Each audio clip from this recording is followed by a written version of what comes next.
Ak poškodíme tieto, ja by som nazval ako kedysi, že nevinné stvorenia, ktoré sú biologicky nesmierne zraniteľné a našimi experimentálnymi prístupmi, tak na to neexistuje iný slovo ako zločin. Najradšej by som povedal zločin na druhu. Myslím, že to je genová terapia, nie vakcína.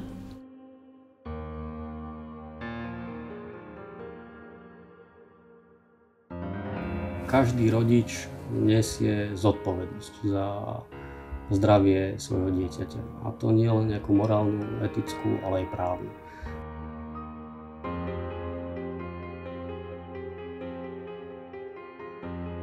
Milí občania, keď som minulý rok v auguste založil voľnú zónu, tak som ani netušil, akú eufóriu na Slovensku spôsobí.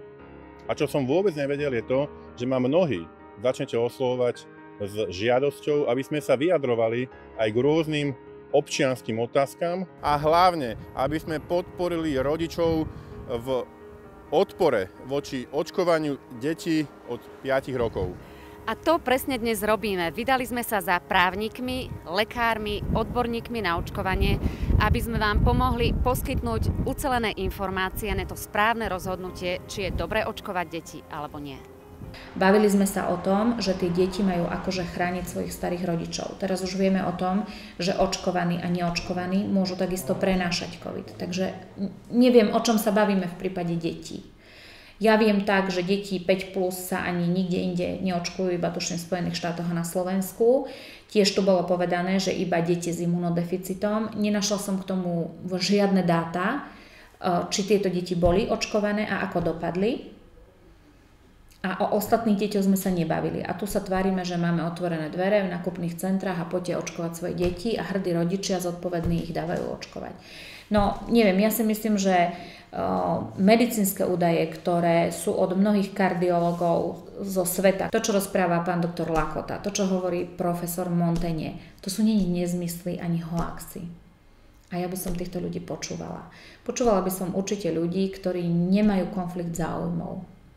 Poviem otvorene, naše občianske združenie dlhoročne kritizuje aj bezpečnosť tých štandardných vakcín, lebo aj tie majú nie veľmi verejne známe, ale majú takisto svoje bezpečnostné rizika. My ich nepovažujeme tiež za nejaké dobré alebo nejaké extrémne bezpečné. Ale treba povedať, že tieto genové preparáty, ktoré sú v súčasnosti používané, sú úplne iná liga. Pre ilustráciu, Štátny ústav pre kontrolu liečiv zverejňuje týždňové hlásenia nežiaducich účinkov. Genové preparáty majú v súčasnosti ohlásených 70-krát viac podozrení na vážne nežiaduce účinky, než všetky klasické vakcíny dohromady za rok. V Spojených štátoch je systém hlásenia VAERS, kde už v prvom poloroku genové preparáty dosiahli toľko hlásených podozrení na úmrtia v súvislosti s očkovaním, koľko trvalo všetkým ostatným vakcínam dohromady 30 rokov. Takže hovoriť o týchto preparátoch, že sú bezpečné, asi môže len človek, ktorý tieto štatistiky nikdy nevidel, alebo ktorý nechce priznať realitu. Neviem si to ináč vysvetliť. No ja môžem hovoriť za seba, čo mne sa nepáči. Jednak to, že sa vôbec nesledujú a nehlásia nežiaduce účinky, ktorých ja vidím nárast. Vidíme aj nárast našich nových pacientov, aj rôznych komplikácií u pacientov a nemáme teda väzby o tom, že by ten pacient, ktorý prejde napríklad cez srdcové zlyhanie, cez infarkt, cez cievnu príhodu mozgovú, že by to bolo hlásené nemocnicou napríklad, kde ten pacient vždy leží, alebo kardiocentrom, alebo jeho lekárom obvodným, alebo potom lekármi z toho vakcinačného centra. To je v prvom rade. Keď vy nemáte dostatočne hlásené nežiaduce účinky, môžete niečo považovať za bezpečné. Keď ich vidíte, že sú tie nežiaduce účinky a nie sú hlásené, tak to za bezpečné nemôžete považovať.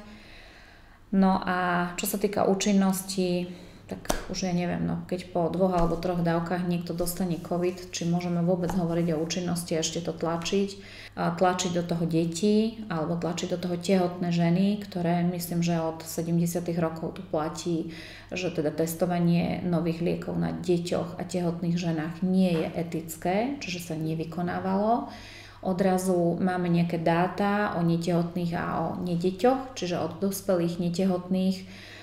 A tie dáta sú minimálne na zdvihnutý prst a my napriek tomu ideme očkovať a očkujeme ženy a deti, tak toto mne nepríde vôbec naozaj etické ani humánne. A v medicíne platí základná premisa, ktorú do nás tlkali už na lekárskych fakultách, primum nocere, čiže predovšetkým neuškoď.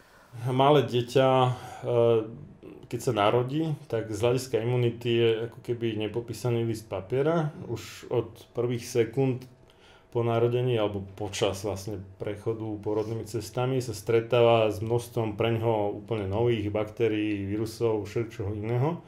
A vysporiadáva sa okrem iného aj s koronavírusmi, ktoré štandardne spôsobujú nejaké mierne nádchy, soplíky a tak ďalej.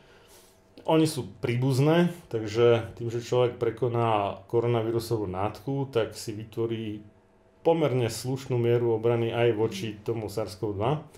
No a keďže hovoríme hlavne u tých menších detí, že to sopliaci, to znamená, že im často tečie z nosa, tak je vysoko pravdepodobné, aj keď nie 100%, ale vysoko pravdepodobné, že majú dostatočnú ochranu aj bez akéhokoľvek genového experimentovania. Mali by všetkým svietiť naozaj veľké červené kontrolky pri tomto, pretože jednak chýbajú informácie k tomu, to znamená, sú tam obrovské rizika toho, čo to môže spraviť. Jednak už z dostupných informácií, ktoré teraz máme všade zo sveta, tak tie rizika vyzerajú byť veľmi závažné a obrovské, a jednak otázka je vôbec základná, je, že prečo. Udržiavame sa v akomsi pokluse, ale tá zásadná vec z právneho pohľadu sa nevyriešila. Čiže prvé, čo už dávno mali urobiť úradníci, mali povedať stop, zastavíme sa, teraz nebudeme nič robiť a mesiac sa budeme venovať znaleckým posudkom, či tu pandémia vôbec nejaká je, či to, čo nám tu koluje, je tak zdraviu nebezpečné vo vzťahu k iným chorobám, či reálne ľudia, ktorým sa napísalo, že zomreli na COVID alebo s COVIDom, či sú to tieto diagnózy, či nie sú nejaké treba iné primárne diagnózy, prečo zomreli. Či za tým všetkým vlastne odpovedať si otázku, v koho prospech. Čiže kto z toho všetkého profituje? Farmafirmy majú postavený biznis na tom, aby robili ľudí chorými, nie zdravými. Na to treba pamätať a tak treba potom aj tým doktorom dôverovať. Ak sú lekári, ktorí niečo hovoria a nemajú žiadnu výhodu z toho, tak by sme im mali veriť viac ako tí, ktorí niečo hovoria a majú veľké výhody z toho. To je len principiálna základná vec. Rozhodnutie by sme mali zaujať my sami, lebo sa jedná o tú našu kontinuitu nášho tela, takže my by sme mali byť tí v konečnom dôsledku, ktorí sa rozhodnú. Najlepšie riešenie je vypnúť ten televízor. To je skutočne tie médiá, lebo ja sa televízor nesledujem, ten život, kým nechodí človek do nejakých špeciálnych obchodov a zariadení, tak de facto prebieha normálne. Mm-hmm. Problém je u tých detí, že sú tam tie školské zariadenia, ak sú niektoré školské zariadenia problematické, tak sa to nedá nejako ovplyvniť, jedine možno nejakou zmenou, sú rôzne domškoly alebo takéto, ale v každom prípade nedoporučujem nejaké traumatizovanie tých detí. Že veľmi dôležité je, aby sa nebali, aby spolu nejako držali, či už v rámci jednej rodiny alebo v rámci viacerých rodín, a treba sa vyhýbať nejakým tým stresujúcim momentom a ľuďom, ktorí nejako kritizujú, útočia a snažia sa nejako poučovať.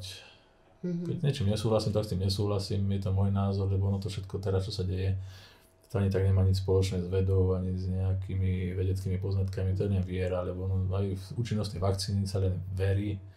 Tam proste neexistujú štúdie, ktoré by dokázali, respektíve hovorili nám od začiatku, že tá vakcína má 95% účinnosť, že chráni 100% pred hospitalizáciou, už po pár mesiacoch sa ukázalo, že to všetko nezmyslí.